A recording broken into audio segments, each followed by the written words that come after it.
Ở đi không? Đi đi đi. Cow is calling.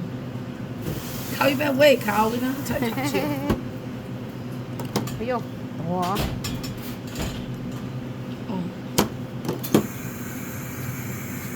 My hot man. Khao Oh, hả? phong đầy. Berry ta đó.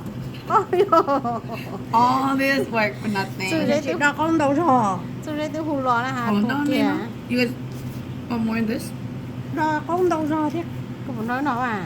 Chị nào? Mẹ, nó chỉ Nó tao. lên nó rồi. Nếu con nó mãi thì liều. Ê, con gà nó chỉ tao gai một chén. Bây giờ nó lên nó sẽ chết à. Ông chị kê khá là thế. Anh nó yên ta, của yên nó ta. Nè. Ok, gai một cơ à?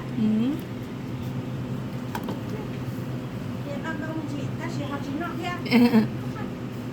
Lòng chị nữa.